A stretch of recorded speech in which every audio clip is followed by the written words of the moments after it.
జై శ్రీరామ్ అందరికీ నమస్కారం వెల్కమ్ టు న్యూస్ అఖండా నేను మీ కస్తూరి శ్రీధర్ మిత్రులారా ఉత్తరప్రదేశ్కు సంబంధించినటువంటి ఒక న్యూస్ అందున సమాజ్వాదీ పార్టీ అఖిలేష్ యాదవ్కు సంబంధించినటువంటి చాలా ఇంపార్టెంట్ న్యూస్ ఈ న్యూస్లో ప్రతి ఒక్కరు కూడా ఏ మాత్రం మిస్ అవ్వకుండా ఖచ్చితంగా చూడాలి ఓకేనా ఈ న్యూస్ చూసిన తర్వాత మీ అందరి అభిప్రాయం ఏంటో తప్పనిసరిగా కామెంట్ రూపంలో తెలియజేయాలి ఎందుకంటే అదేదో పెద్దవాళ్ళు సామెత చెప్తారు రాను రాను రాజుగారి గుర్రం గాడిదిందంట ఆ విధంగా అఖిలేష్ యాదవ్ రాను దిగజారిపోతాడు ఈ దిగజారుతనానికి ఒక అడ్డు అదుపు అనేది లేకుండా పోతుంది సరే ఇక న్యూస్ విషయానికి వస్తే ఇక్కడ అఖిలేష్ యాదవ్ గురించి చెప్పే ముందు మనం మన దేశానికి చెందినటువంటి ఒక యుద్ధ వీరుడు గురించి ఒక హిందూ వీరుడు గురించి చెప్పుకోవాలి ఆయన పేరు సంగ్రామ్ సింగ్ ఈయన రాణా సంగా అని లేదా మహారాణా సంగాగా బాగా ప్రసిద్ధి చెందినాడన్నమాట సిసోడియా రాజవంశం నుంచి వచ్చేటువంటి భారతీయ పాలకుడు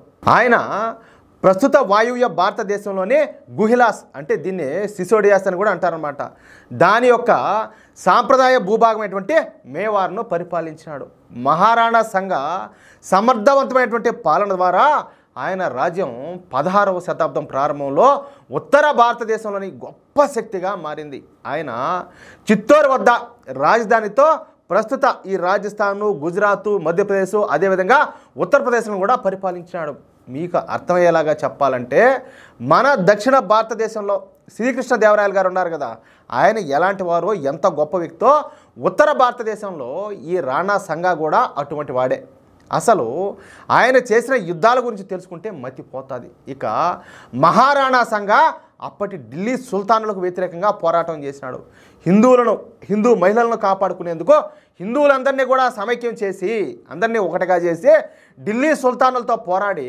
వాళ్ళను ఓడించేటువంటి మహాశక్తి మన మహారాణా సంగా తర్వాత మనలోనే ఉండేటటువంటి కొందరు దరిద్రులే ఈ ముస్లిం రాజులకు అమ్ముడిపోయి ఈ మహారాణా సంగాకు విషం ఇచ్చి చంపేశారు ఎంత దారుణమో చూడండి అందుకే చెప్పేది మనము మిగతా వాళ్ళతో పోరాటం చేసేది పక్కన పెడితే అంటే దేశ వ్యతిరేక శక్తులతోనూ హిందూ వ్యతిరేక శక్తులతోనూ పోరాటం చేసేది పక్కన పెడితే మన ముండా కొడకలతో కూడా పోరాటం చేయాల్సి వచ్చింది ఈ మధ్య నేను కొన్ని కామెంట్లు చూస్తున్నా దేశ వ్యతిరేక శక్తులు అదేవిధంగా హిందూ వ్యతిరేకులు వాళ్ళ పేర్లు మార్చుకొని ఆ విధంగా కామెంట్ చేస్తున్నారు లేకపోతే మన ముండా కొడుకులే ఆ విధంగా కామెంట్ చేస్తున్నారో నాకు అర్థం కావడంలే కానీ ఎందుకంటే మన వాళ్ళు కూడా ఉన్నారు కదా సంకర్ జాతి వాళ్ళు ఈ బత్తాయి గాళ్ళు అనడము లేకపోతే ఈ వాట్సాప్ యూనివర్సిటీ అనడము కొత్త బిచ్చగాడు కొత్త జీతగాడు అనడం ఇవన్నీ రకరకాలు మాట్లాడుతున్నారు ఒరే నీతిమాల్యం ఉండాపడకలరా మేము ఈ దేశం కోసం బతుకుతున్నాం ధర్మం కోసం బతుకుతున్నాం మేము భారత్ మాతాకి జై అని చెప్పి మేము అంటాం దమ్ముంటే మీరు అభిమానించే ఆ పార్టీలు ఆ నాయకులు ఆ సంతా ఉన్నారు కదా వాళ్ళని భారత్ మాతాకి జై అని చెప్పి అనమని చెప్పండి చూద్దామా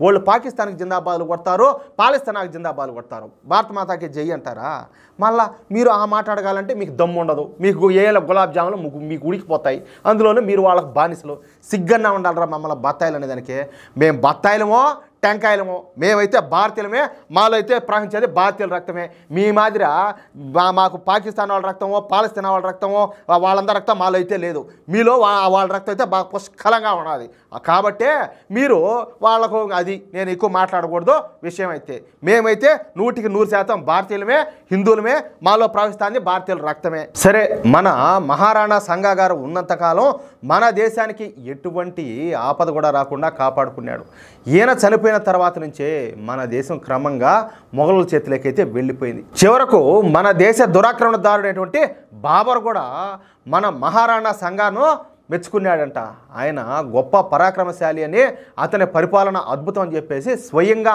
ఈ బాబరే మెచ్చుకున్నాడంట దాన్ని బట్టి అర్థం చేసుకోండి అటువంటి మహావీరుడి గురించి ఇప్పుడు సమాజ్వాదీ పార్టీ నాయకులు నీచంగా మాట్లాడుతున్నారు అతి దారుణంగా మన మహారాణా సంగా గారిని దూషించారు అసలు సమాజ్వాదీ పార్టీ నేతలు మన మహారాణా సంగా గురించి ఏమన్నారో తెలిస్తే రక్తం మరిగిపోతుంది మన దేశానికి రక్షణ కవచంలా ఉంటూ పని చేసినటువంటి పోరాడినటువంటి మన సంగ్రామ్ సింగ్ను అదే మహారాణా సంగాకే ఇంకో పేరు కూడా ఉండదు సంగ్రామ్ సింగ్ అని చెప్పేసి ఆయన్ను ఒక దేశద్రోహిగా పేర్కొంటూ ఈ సమాజ్వాదీ పార్టీ ఎంపీలు తీవ్రమైనటువంటి విమర్శలు చేశారు ఒరే మీ బతుకులు జడా మీరు ఏం మనుషులు రా ఎట్రా పుట్టినారా నాయన ఈ దేశంలోనో అవునులే కాదు, అయోధ్య రామ మందిర నిర్మాణాన్ని వ్యతిరేకించింది ఈ సమాజ్వాదీ పార్టీ.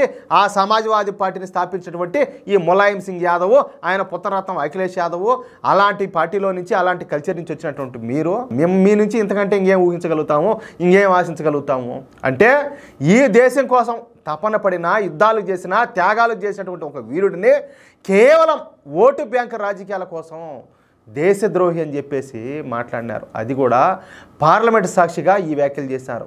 అసలు ఏ దేశంలోనైనా సరే ఆ దేశాన్ని కాపాడినటువంటి యుద్ధ వీరులను దేశద్రోహులుగా చిత్రీకరించడం బహుశా మన దేశంలో మాత్రమే జరుగుతుందేమో. అబ్బా మహా అంటే మన దేశంలో నాకు అనిపిస్తానే ఉన్నది, ఈ దేశాన్ని ప్రేమించేవాళ్ళు ఒక 20% ఉంటే మిగతా అంతా కూడా సంకర జాతీయని వీళ్ళ బతుకుల్లో నా చెప్పు. నాకైతే అర్థమే కావడంలే. ఏడ చూసినా ఏడబట్టినా కూడా అంతా ఈ సంతగిని. ఈ దరిద్రం అంతా ఎప్పుడు పోతాదో, ఆ మహానుభావుడు కల్కి అవతారం ఎప్పుడు ఎత్తుతాడో, ఈ దరిద్రులందరినీ ఎప్పుడు పూర్తి చేస్తాడో నాకు అర్థం కావడంలే. అంటే మన చరిత్రను మనమే చంపుకుంటున్నాం. తాము ఎవరి నుంచి అయితే హిందువులను కాపాడడానికి ప్రయత్నించే వీరమరణం పొందినారో వాళ్ళ ఆత్మలు నిజంగానే ఇప్పుడు సిగ్గుతో మరోసారి చచ్చిపోతూ ఉంటాయి ఈ దరిద్రుల మాటలు విని. సరే, ఈ మాటలన్నీ కూడా మాట్లాడింది సమాజ్వాదీ పార్టీ ఎంపీలు కదా, అఖిలేష్ యాదవ్కు ఏమీ తెలియదులే అనుకుంటారేమో. ఈ విషయంలో అంటే సంగ్రామ్ సింగ్ విషయంలో తమ ఎంపీలు చేసినటువంటి తీవ్ర వ్యాఖ్యలను అఖిలేష్ యాదవ్ సమర్థించినాడు. అసలు వాళ్ళు చేసిన తప్పే ఉందంట, ఈ విషయాన్ని ఖండించాడు కూడా. అంటే మన దేశానికి సంబంధించినటువంటి ఒక వీరుణ్ణి, ఈ దేశం కోసం మరణించినటువంటి వీరుణ్ణి దేశద్రోహి అనడం తప్పు కాదంటయా? చూడండి, తప్పు కాదంట నిజంగా. ఇప్పుడు శ్రీకృష్ణ భగవానుడు కూడా యాదవ కులంలోనే పుట్టాడు, వాళ్ళలోనే పెరిగినాడు, గొప్ప పేరు తెచ్చినాడు. ఆయన దేవుడు అంటే అందుకనే దేశ ప్రజలందరి దగ్గర, హిందువులందరి దగ్గర కూడా ఆయన పూజలు అందుకుంటున్నాడు. అలాంటి కులంలో పుట్టి, ఒక హిందువుగా పుట్టి ఇటువంటి దేశద్రోహి, ధర్మద్రోహి మాటలు మాట్లాడడం యావత్తు హిందూ సమాజానికే ఇది ఒక కళంకం, ఒక మాయని మచ్చ. ఇట్లాంటి దరిద్రులు, నీచులు వీళ్ళు నా నోటితో నేను చెప్పకూడదు, కానీ ఇంకా ఆ దేవుడే వీళ్ళకి శిక్షించాలా. ఇంకా ఈ అఖిలేష్ యాదవ్ మాట్లాడతా అసలు తమ ఎంపీలను విమర్శించడం కరెక్ట్ కాదని, భారతీయ జనతా పార్టీ కేవలం ఔరంగజేబును చూపించి అందరినీ చెడ్డవాళ్ళని చెప్పేసి అంటున్నారని. నువ్వు మంచోడివే, ఔరంగజేబు మంచోడే, వాళ్ళకు జైలు కొట్టేవాళ్ళు మంచోళ్ళే, అందరూ మంచోళ్ళే, మేమైనా ఇరుపుష్పాలం, మేమే ఇరుపుష్పాలం. అసలు ఔరంగజేబు గురించి మాట్లాడేటప్పుడు ఔరంగజేబు చేసిన పనుల గురించి మరొకసారి చదవాలంట. చెప్తాడు చూడండి సుతపోస. మా ఎంపీలు సంగ్రామ్ సింగ్ విషయంలో చేసిన వ్యాఖ్యలు నిజమేనని చెప్పేసి మాట్లాడినాడు. ఎవరు ఈ మాటలు మాట్లాడింది? అఖిలేష్ యాదవ్ మాట్లాడినాడు ఈ మాటలని. ఏది ఔరంగజేబుకు మద్దతుగా, సంగ్రామ్ సింగ్కు వ్యతిరేకంగా. అర్థమవుతుందా? అంటే ఎవరి కోసమైతే సంగ్రామ్ సింగ్ ప్రాణాలను అర్పించాడో వాళ్ళే ఇప్పుడు ముస్లింల ఓట్ల కోసం దిగజారి మాట్లాడతారే. అసలు వీళ్ళ ఒంట్లో ప్రవహించేది రక్తమేనా, లేకపోతే అదేనా డ్రైనేజీలో మురికి నీళ్ళు అన్న అనుమానం అయితే నాకైతే వస్తుంది. ఇటువంటి దేశద్రోహుల మూలంగానే మన దేశం కానీ ఉత్తరప్రదేశ్ కానీ ఇన్నాళ్ళు కూడా వెనకబడిపోయింది. నాకు ఎట్ట చెప్పాలో అర్థం కాల. నాకైతే ఇట వార్తలన్నీ చదువుతూ ఉంటే మెంటల్ వచ్చింది. ఏమైపోతుందిరా సమాజము, ఎట్టబోతున్నారా మనమని. ఇట్లాంటి వాళ్ళను నాయకులుగా తయారు చేసి వాళ్ళను ఆడ కూర్చోబెడితే, రాజ్యసభలోనూ, లోక్సభలోనూ, ఉభయ సభలోనూ కూర్చోబెట్టి వాళ్ళు ఈ విధమైన మాటలన్నీ మాట్లాడుతా జనాలను, ఈ దేశ ప్రజలను ఎట్ట తీసుకొని పోవాలని చెప్పేసి ఏమిలా వాళ్ళు 10 రూపాయలు సంపాదించుకుంటారో ఈ దేశానికి కాకపోతే ఇంకో దేశానికి వాళ్ళు వెళ్ళిపోతారు.